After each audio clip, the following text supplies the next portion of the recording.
بسم اللہ الرحمن الرحیم۔ السلام علیکم ناظرین، جو بھی پاکستانی فوج کے خلاف پروپیگنڈا کرے، چاہے وہ زرداری ہو، سلیم صافی ہو، مریم نواز ہو، فضل الرحمان ہو یا حامد میر جیسے لوگ کے خلاف کارروائی ہونی چاہیے۔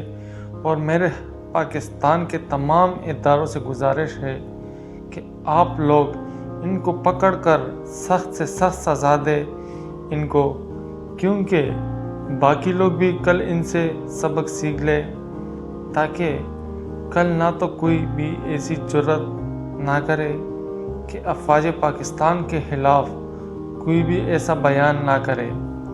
ناظرین، میں آپ کو ایک تقریر دکھانے جا رہا ہوں جس میں اسلم رسائی نے کلیئرلی 2 دن پہلے اس تقریر میں کس کس کو نشانہ بنایا۔ آپ نے یہ تقریر پورا دیکھنا ہے۔ کلیئرلی اسٹیبلشمنٹ کو دھمکی دے رہا ہے، کہا کہ بلوچستان میں بھی تم لوگ لڑائیاں کروا رہے ہو، کہا کہ بلوچستان میں بالکل امن ہے، یہ جو بلوچستان میں ہو رہا ہے سب پاک فوج کی وجہ سے ہو رہا ہے، اس میں فوج اور اسٹیبلشمنٹ کی ہاتھ ہے۔ باقی یہ صاف صاف فوج کو دھمکی دے رہا ہے اور کہا کہ یہ لوگ بھی تم لوگ مروا رہے ہو، اور گوادر کے بارے میں کیا کیا بات کی ہے، اور انہوں نے اپنے تقریر میں 2 پیشگوئی کی ہے جو بالکل غلط ہے۔ کہا کہ امریکی ڈرون نے ہیلی کاپٹر گرایا ہے، پہلی پیشگوئی، اور دوسرے میں کہا کہ بلوچستان میں BLA پارٹی نے گرایا ہے جو بالکل غلط ہے۔ کیا اس شخص کو گرفتار کیا جائے گا؟ نہیں، ایسا بالکل نہیں ہے۔ اس شخص کو گرفتار کیا جائے، کیونکہ ہمارے ملک میں 2 طرح کے قانون ہیں، ایک قانون غریب کے لیے اور ایک امیر کے لیے ہے۔ اس کو بالکل گرفتار نہیں کیا جائے گا کیونکہ اس کا تعلق امیر قانون کے ساتھ ہے۔ جو رسانی صاحب نے تقریر میں کہا ہے اس میں کوئی سچائی نہیں ہے۔ حالانکہ ہیلی کاپٹر موسم کی خرابی کی وجہ سے گرا ہے۔ اللہ تعالیٰ اس میں جو افسران تھے اس کو جنت میں اعلیٰ مقام دے، کیونکہ انہوں نے ملک کے لیے جان قربان کیا ہے۔ یہ جو آج کل لوگ طرح طرح کے افواہیں پھیلا رہے ہیں، ایسا بالکل نہیں ہے اور نہ ہی اس میں کوئی سچائی ہے۔ میرے اور تمام قوم کی تمام اداروں سے گزارش ہے، کیا یہ شخص گرفتار ہوگا؟ اور اس وقت پورا قوم دیکھ رہا ہے کہ ایسا شخص گرفتار ہوگا۔ اگر آپ بھی یہی چاہتے ہو تو کمنٹ سیکشن میں لازمی ہمیں بتائیں کہ گرفتار کیا جائے ایسے شخص کو۔ کیا ان کو جھوٹ ہے کہ یہ جو بھی بولے اور عام بندہ کچھ بھی بولے تو اس کو گرفتار کیا جاتا ہے؟ آپ ذرا اس کا تقریر تو دیکھو۔ چاہتے ہیں ڈیورنگ نائن لروبر افغان، یہ تو نعرہ ہے۔ اگر پاکستانی اسٹیبلشمنٹ سمجھتی ہے کہ میں بندوق اور توپ کے ذریعے سے میں ٹھیک کروں گا، حالات قبضہ کروں گا، نہیں، اس طرح اگر ہوتا سلطنت عثمانیہ کا بہت بڑا فوج، رومنز کا بہت بڑا فوج، امریکہ کا، سوویت یونین کا، جس کا بھی ہم دیکھیں، منگولز کا، لیکن انہوں نے تباہی تو مچا دی۔ انہوں نے کہیں حملہ آور ہوئے، انہوں نے تباہی مچائی، لیکن could they control that region? No, they couldn't۔ آج بھی ہم کہتے ہیں کہ فوجی طاقت سے آپ نہیں کنٹرول کر سکتے۔ ہمارے ہزاروں لوگ گھومے،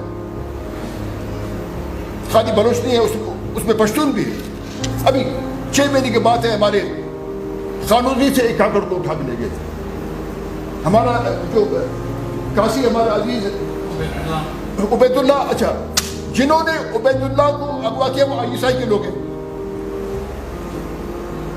جس دن طالبان ادھر کندھار کو انہوں نے قبضہ کیا تو یہ سارے طالبان کے کوئی جلوس نکال رہے تھے۔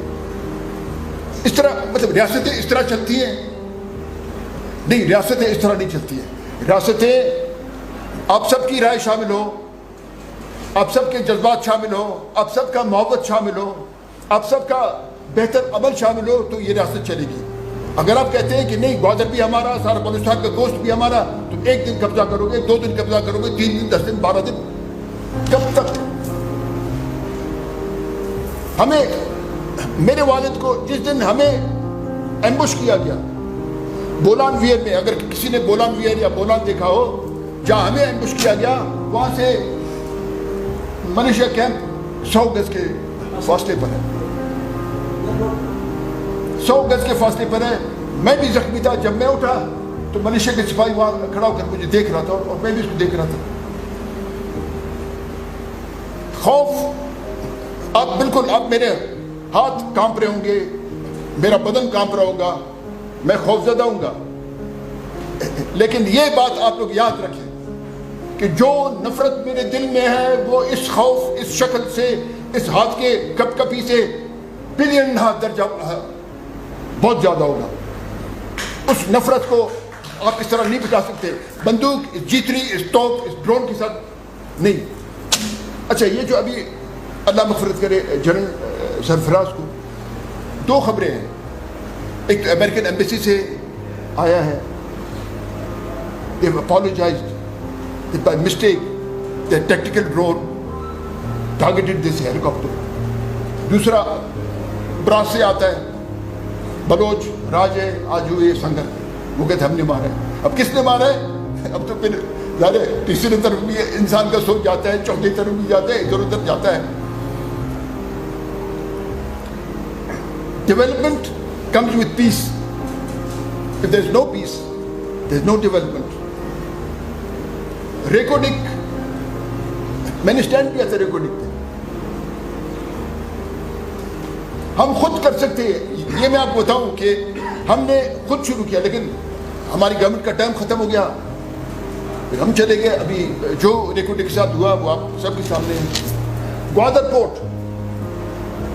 سنگاپور اتھارٹی سے میں نے چھڑوایا, زور سے میں نے چھڑوایا. جہاں عقیل ڈیڈی نے بھی کوئی 30-35 ایکڑ زمین قبضہ کیا ہوتا وہ میں نے چھڑوایا ہے. نیشنل لاجسٹک سیل نے قبضہ کیا ہوتا اور نیوی نے قبضہ کیا, تو یہ سارے جو ماسٹر پلان میں زمین قبضہ کیا تو وہ میں نے چھڑوایا ہے. اور نیوی کو میں نے پیشوخان میں نے زمین دیا. میں نے کہا اب آپ کو, یعنی اگر یہاں آپ بس 58 ایکڑ ہے تو ہم آپ کو 200 ایکڑ وہاں دیتے. آج ہم دیکھتے ہیں کہ ہمارے لوگ, ہمارے, یعنی اگر آپ باریکی بھی آپ دیکھیں, قصوروار ہم ہیں, ہم سویلینز قصوروار ہیں. ہم فوجیوں کے جیب میں گھس جاتے ہیں. اگر ہم نہیں ہو نہ کوئی بندہ اغوا ہوگا, نہ کوئی ٹارگٹ کلنگ ہوگا. ٹارگٹ کلنگ بھی ہمارے لوگ کر رہے ہیں, یہ لوگ کروا رہے ہیں ہمارے لوگوں سے. اغوا بھی ہمارے لوگ ہیں. آپ ہمارے, you are a very important component of the state. ہم کہتے ہیں کہ میں ہمیشہ کہتا رہا ہوں کہ ہمارے مسنگ پرسن کو رہا کرو. ابھی میں بالکل نہیں کہوں گا ہمارے مسنگ پرسن کو رہا کرو, میں کہوں گا ہمارے مسنگ پرسن کو پاکستانی عدالت کے سامنے پیش کرو. آپ اتفاق کرتے ہو؟ نہیں. ناظرین, یہ اس کا تقریر تھا. اب فیصلہ آپ لوگوں پہ. کمنٹ سیکشن میں بتا دو. ویڈیو اچھی لگی ہو تو چینل کو سبسکرائب کرو, لائک کرو, شیئر کرو.